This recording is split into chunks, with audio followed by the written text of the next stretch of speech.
One Piece je druga zgodba iz stališča, da ima filerjev. Ne enega. Založba želi rideti ta wave popularnosti One Piecea na način, da zgodba ni nikoli dolgočasna in nimaš občutka, da je razširjena. Kaj je pa naredilo Shueisha je to, da je začela dajati avtorje vsake 3 tedne na dopust. In on ima vsake 3 tedne ima en teden dopusta. So basically, da lahko ta teden vzamejo in v bistvu čim bolj povzpolnajo konec. Ker on je v bistvu že napovedal, že leta in leta nazaj, jaz imam mogoče v sebi samo še 5 let zgodbe. In to je očitno nekdo od urednikov slišal in rekel, no can do, mi moramo prodajati merch, mi moramo pač ridati ta wave in bomo pač povzpolnili, koliko je mogoče, da ti zapustiš. A ga dajo dejansko na prisilni dopust? Nima, pač definitivno mu ne bojo rekli prisilni dopust, ampak it feels like that, ker vsake 3 tedne je en teden dopusta. Da, Vano Island, je tukaj razlečen, da sem ga vmes dropil, ker enostavno se je že preveč vlekel. Mogoče celo pozabi, kam je hotel iti zgodbo, ko je vsak teden dopustil in gre na te svoje onsen odihe. Samo kot overall autor One Piecea. Oda Eiichiro. In on si lahko pač privošči razvleči to svojo zgodbo, ker je res dober v tem. Vse ima pomen, čisto vsak element. Kar se tiče world buildinga, Marko, to se ti večkrat omenuje, pač One Piece, to še jaz priznam, je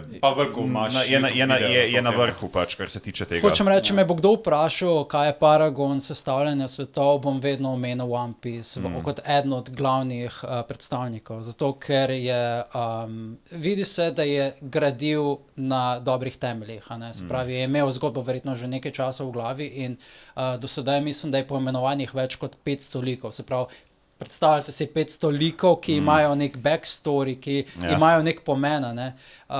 In dejansko bi lahko naredili spin-off na katerega koli od teh likov.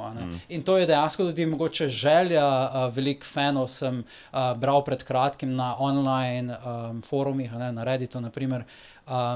Ko bo zgodba enkrat končana, imamo veliko likov, iz katerih lahko potem sledimo zgodbe. It's never gonna end. Po eni strani je razumljivo, ker recimo imamo karakterje, kot je Ace, in Ace je dobil recimo svoj spin-off manga. In veliko je karakterjev... Dobil je svoj spin-off novelo. Definitivno. Novela je. In vsak Straw Hat bi si mogoče zaslužil nek svoj... konec. Samo moram pa na to reči, da ful zgleda zdaj, kot da je on že toliko vse vedel, pa je toliko vse delal, ampak ko pa greš dejansko brat preteklost in ko ga vidiš, ko pač se tisto pogovarja z svojimi fani, ko mu pošiljajo pisma. Veliko improvizacije. Ful improvizira, res, on si tak na blev zmisli, uspe in gre naprej in si nekaj zmisli in on si je dobesedno izmišljeval sproti, ampak ni nikoli pozabil, kaj je bila tista esenca, ko je zagrabil takrat in jo nadaljeval.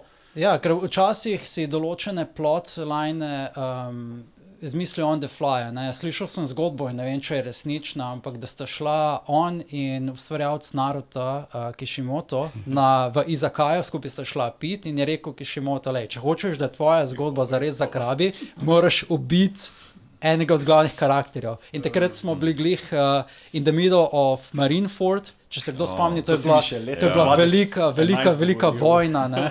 Tako najbolj epik. To je bila taka vojna med marinci in pirati in to je bila takrat, mislim, da najbolj... Pred timeskipom.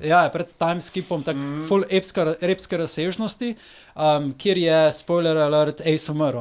In zakaj je Ace umrl? To moramo blipati ven. Ker... Spoiler.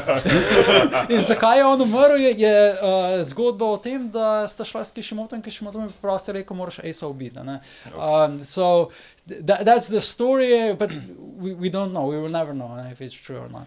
Reality is sometimes stranger than fiction. Naruto je starejši od One Piecea? Naruto ni starejši od One Piecea, mislim, da se je Naruto začel leta 99, One Piece je 97.